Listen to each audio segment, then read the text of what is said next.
Hey there, and welcome to another episode of Reading Rule, y'all. This is the second episode of the series on Michelle Cole's Black Was the Ink. I'm your host, Dr. Shay Parton, and today I'll be talking a bit about how I would approach teaching this book. As I said in the summary and analysis episode of this series, I learned an overwhelming amount of stuff from reading this book. Coles did her research and it really shows. Because of the historical aspect of this novel, I'd love to team up with a history teacher to co-teach it. I imagine this would look different across different schools and different school systems, but it'd be really, really powerful to teach it either at the same time that students are learning about Reconstruction in their history class, or even in the same class if you could swing it. At my rural school, this would have been tricky because so many of us had so many different preps. So most likely we would have only been able to teach the things at the same time. So me teaching Black Was the Ink and then the history teacher teaching Reconstruction. Ideally, the history teacher and I would both have read the book and would co-plan the surrounding lessons, assignments, and projects. So even though we are teaching sort of separate subjects that are about the same topic, we are doing it together instead of just doing it at the same time, if that makes sense.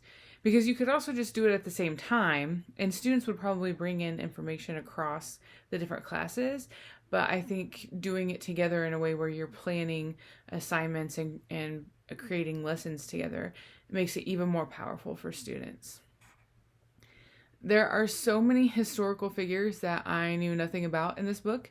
Not only the black senators and congressmen, but also the white allies who held space for them and worked to amplify their voices.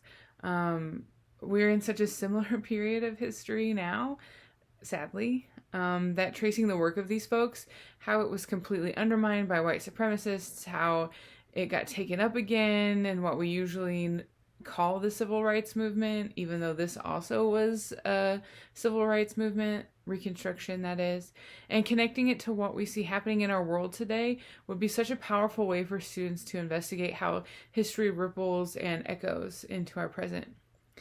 There are several historic moments taken from the text, and it seems that Coles has even used some of the major speeches and dialogue that has been preserved in history from historical documents of these historical figures, so that they're saying the things that they actually said in real life in the book, which makes for an amazing opportunity for students to talk and think about and work with primary source documents, as well as think about how dialogue and speech works in literature and how the two of those things combined can make for such a powerful story. There's so many historic giants in this book that we usually only get a single story of. For example, Sojourner Truth, Harriet Tubman, those are characters in this text, but they're usually working for causes and advocating in ways that a lot of folks might not know about or we don't usually think about because it's not sort of the thing that usually gets ascribed to them. There are things that they did, those, the Underground Railroad and that kind of stuff. Those are definitely part of their story, but it's not their whole story. And so I think that's really interesting because this gives a more well-rounded understanding of who those people were and what they stood for, which is really interesting. I also think it would be really fun for students to do research projects on these people, not just Sojourner Truth and Harriet Tubman, but the other folks featured in the text, where they investigate little-known facts about the major players. These reports would need to dig into aspects of the characters' work that are usually not discussed in typical history classes. Like, how did Harriet Tubman advocate for women's rights? How did Sojourner Truth advocate for Black folks to be landowners and to have sort of the Homesteading Act apply to them in ways that it hadn't previously. So looking up those kind of things. There are also many events, massacres, speeches, votes, trials that are discussed in this book that I didn't know anything about.